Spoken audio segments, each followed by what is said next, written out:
propagation of water wave or sound wave in air, equilibrium of a bent rod under a load, the problem of mechanics is a problem of mechanics। आप देखना glass में, कांच के glass में आप water fill कर दो और उसमें आप पेंसिल या पेन रखो तो और आप देखोगे कांच में से तो बेसिकली क्या होगा कि जहां पर आप पेंसिल रखो हो वो अपने को दिखेगा नहीं, उस वो पोजीशन थोड़ा अलग दिखेगा। तो क्या क्यों दिखता है अलग, ये आप फिजिक्स में ही पढ़ोगे, ऑप्टिक्स वाले चैप्टर में शायद ये क्वेश्चंस आपके 9th-10th में थे भी। तो all the problem of mechanics.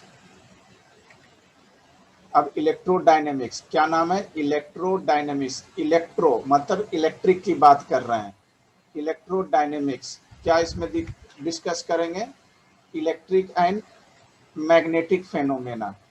तो बेसिकली इस पे पूरा का पूरा चैप्टर है आपके 12th क्लास में, इलेक्ट्रोमैग्नेटिक्स।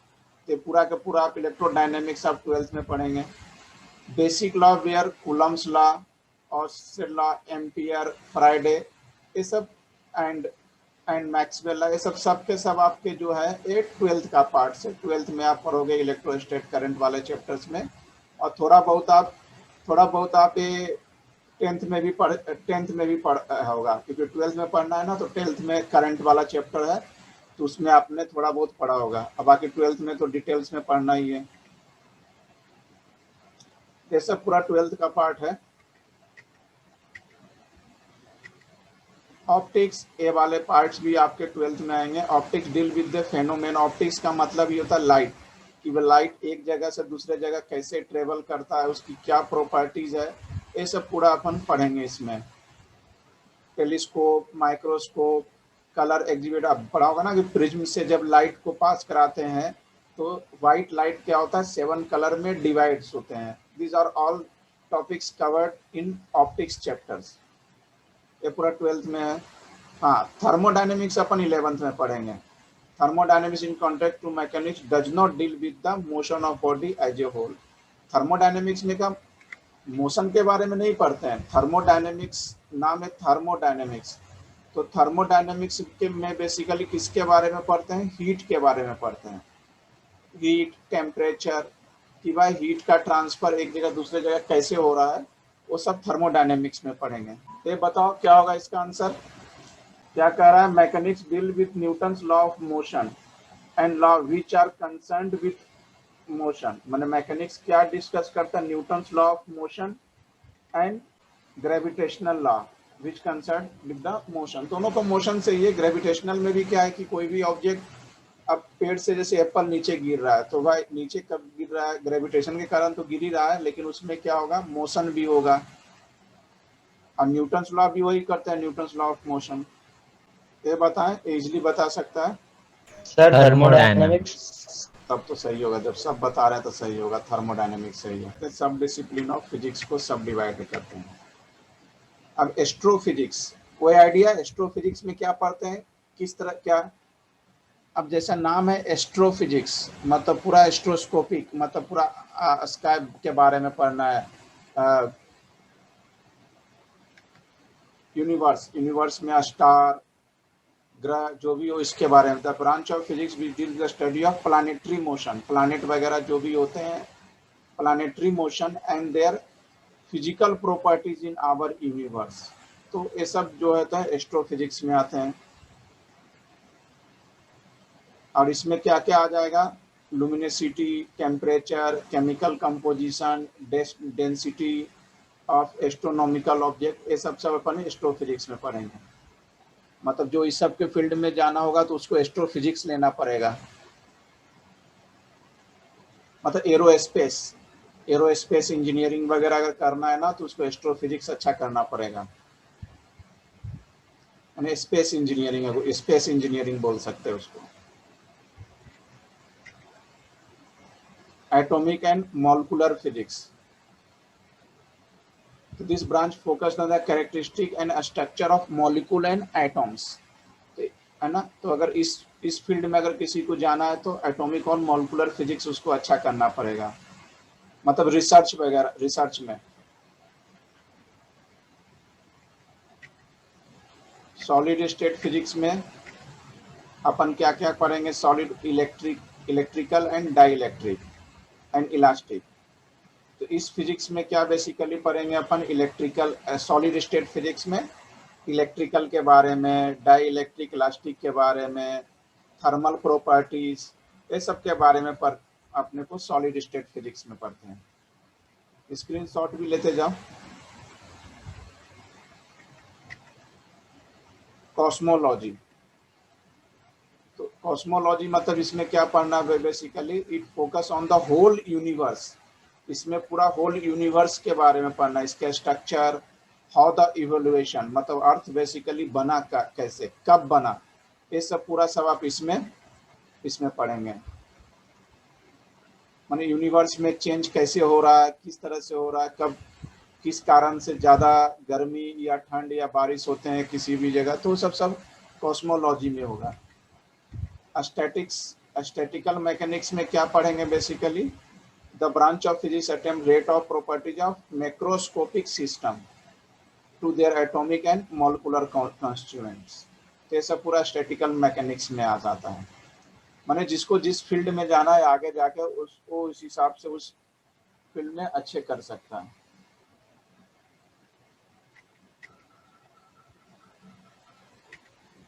बाकी इतना वो तो डिटेल्स है नहीं, थर्मोडायनेमिक्स आगे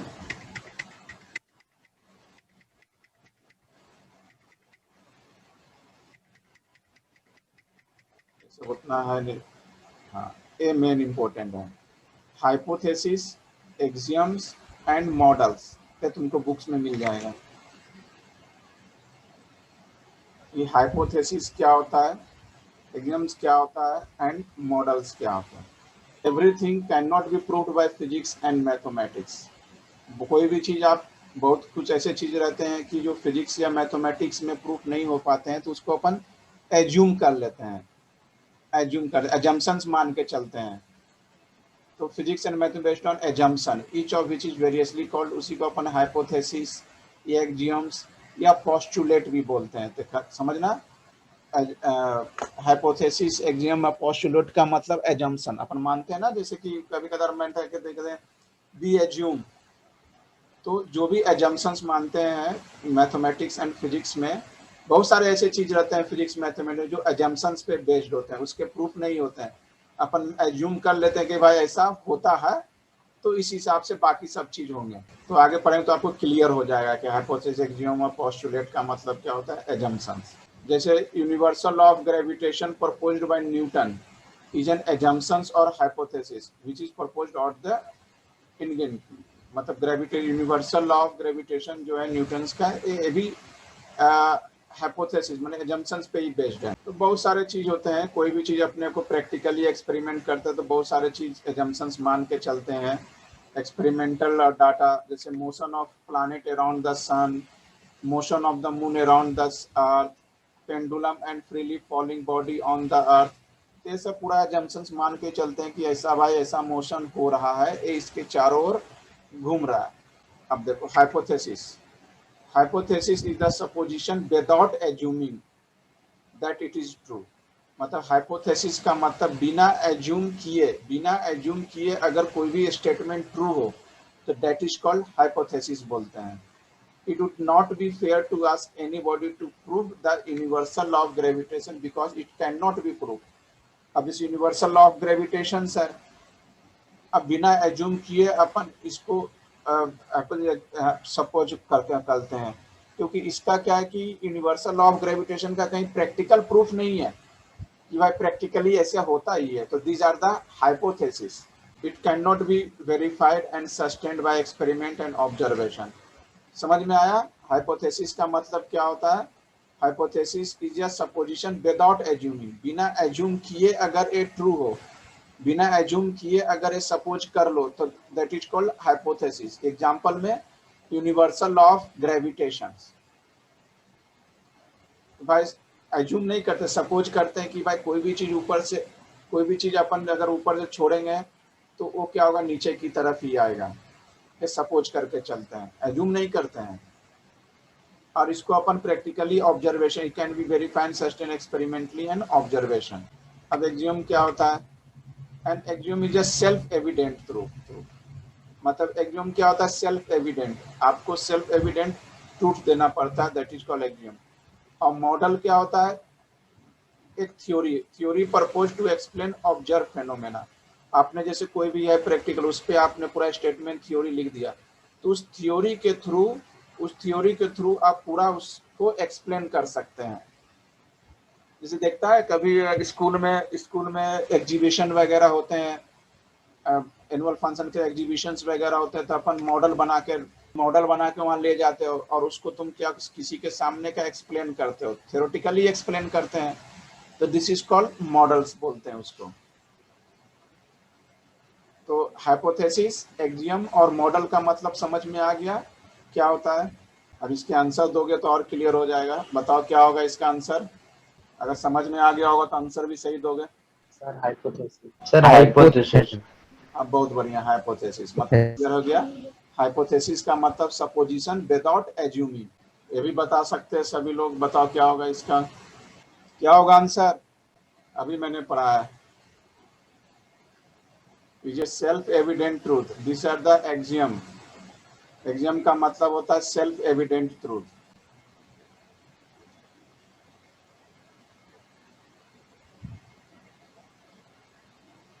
सेल्फ एविडेंट ट्रूथ का मतलब ऐसे समझो, जैसे कि अगर पुलिस ने अगर किसी को पकड़ लिया, तो उसको पकड़ा, किसी को चोर या जो कुछ भी उसको पकड़ा, वो बोल रहा है कि भाई इसने चोरी की है, पुलिस बोल रहा है कि भाई इसको चोरी की है, तो पुलिस छानबीन कर रहा है, लेकिन वो सामने वाला जो इसको पकड़ा वो खुद ही अपना सेल्फ एविडेंट दे दिया कि नहीं भाई ऐसा ऐसा, मैं इस समय यहाँ था, इस समय यहाँ था, मैंने ये काम नहीं किया है, तो खुद ही अपना सेल्फ एविडेंट दे रहा है, that is called axiom. Sir model. Theory purpose to explain observe phenomena, माने जो ऑब्जर्व फेनोमेना पे बेस्ड रहता, माने आपने किसी को देखा, कोई भी चीज को देखा, ऑब्जर्व किया कि भाई ऐसा ऐसा ऐसा ऐसा, इस तरह से देखकर फिर उसके बारे में आपने थ्योरी बना दिया कि भाई ऐसे बना हुआ है, इससे मिलके बना हुआ है, ऐसा है, इस तरह से, तो किस में आ जाता है? वो मॉडल में आता है। मतलब आप देख लो, उसको ऑब्जर्व कर लो कैसे क्या है, और उसके बाद फिर उसको आप उस पर थ्योरी बना दो, तो वो क्या आ जाएगा? मॉडल में आ जाएगा। अब देखो, फिजिक्स, टेक्नोलॉजी एंड सोसाइटी, मतलब क्या डिफरेंस है फिजिक्स और टेक्नोलॉजी में? क्या डिफरेंस है? Physics, technology and society. Society तो हो गया कि भाई टेक्नोलॉजी का यूज करता है, सोसाइटी क्या होगा? फ्रिज का यूज कर रहा है, टेक्नोलॉजी का यूज कर रहा है, तो और टेक्नोलॉजी क्या है? वो भाई फिजिक्स पे बेस्ड है, फिजिक्स के यूज करके तो टेक्नोलॉजी बना है।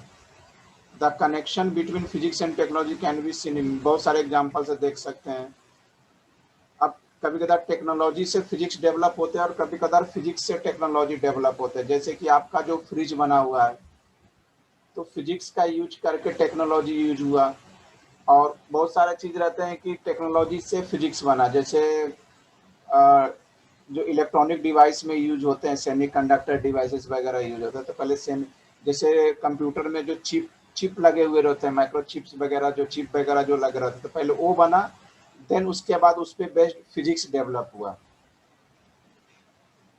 तो sometimes technology give rise new physics, eight other times physics generate new technology. वही चीज मैंने अभी बताया, कभी बताया क्या टेक्नोलॉजी से फिजिक्स बनता है और कभी फिजिक्स से टेक्नोलॉजी बनता है।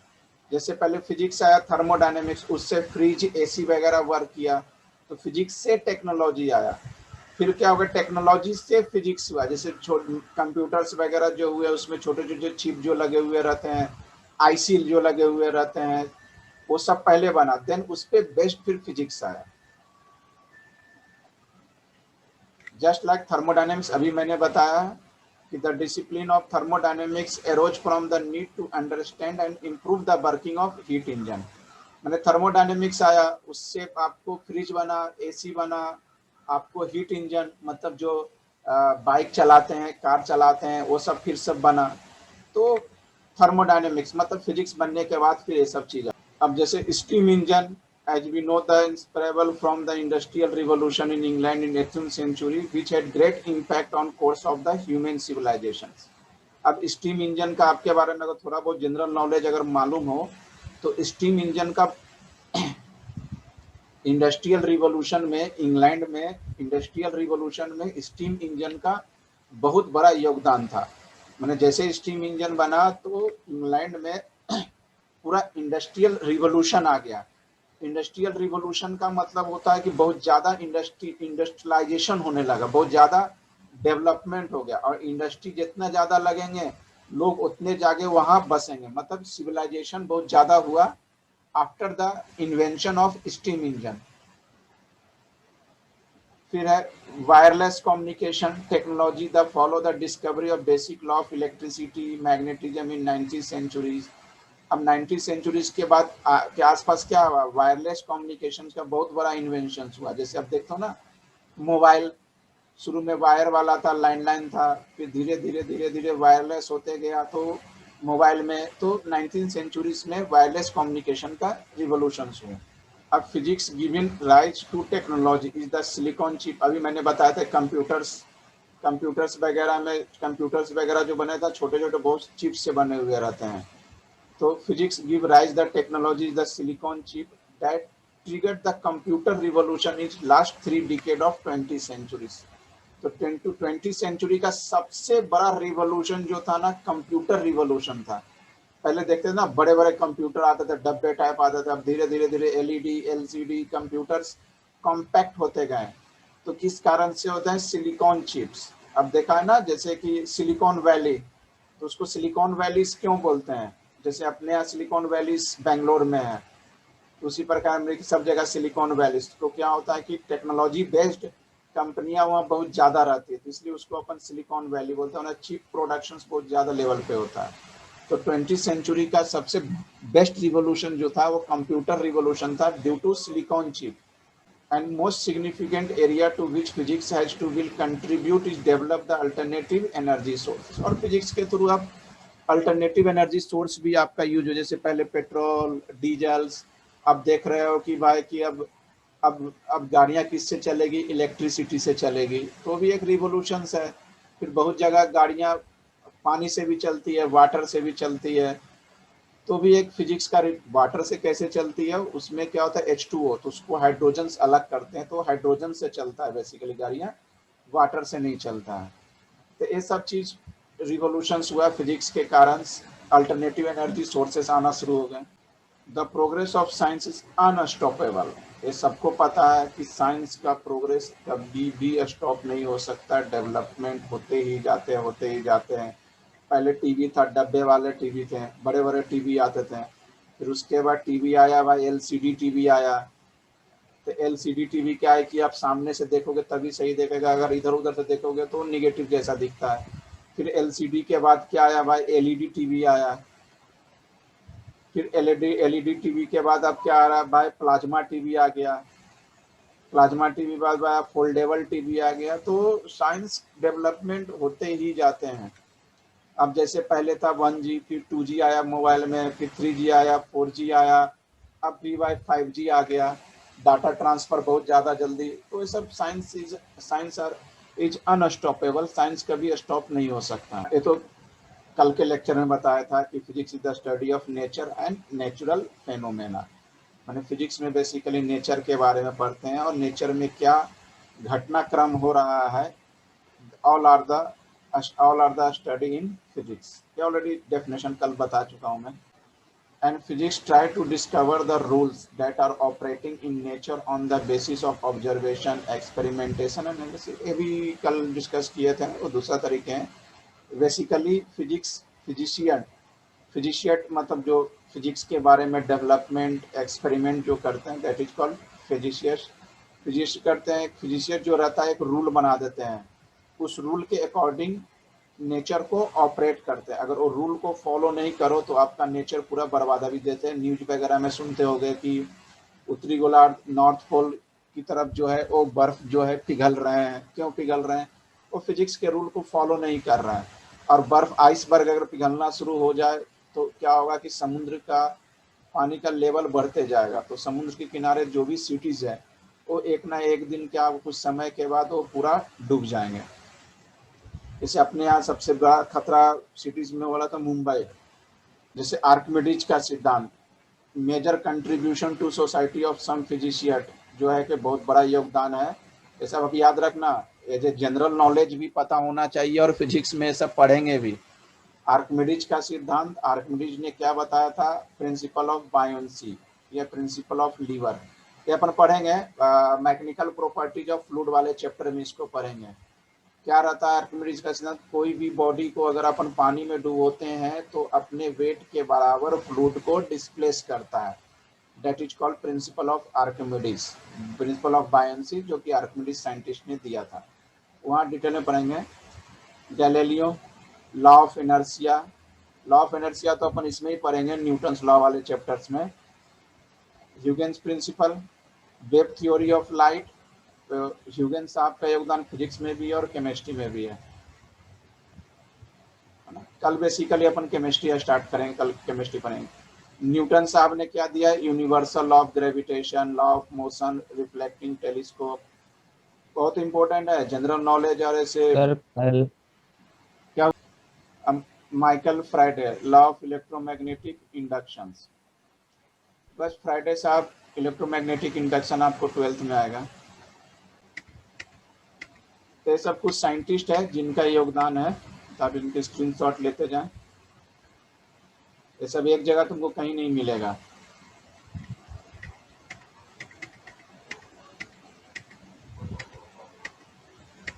एक जगह समराइज हो गए, इसके भी स्क्रीनशॉट ले लें। सीवी रमन साहब ने क्या स्कैटरिंग ऑफ लाइट के बारे में बताया था। नेल्स बोर क्वांटम मॉडल, मतलब इसके बाद अपन यूनिट मेजरमेंट ही शुरू करेंगे, यूनिट डायमेंशन। क्वेश्चन की तो जरूरत ही नहीं है क्योंकि वो उसी से देना है।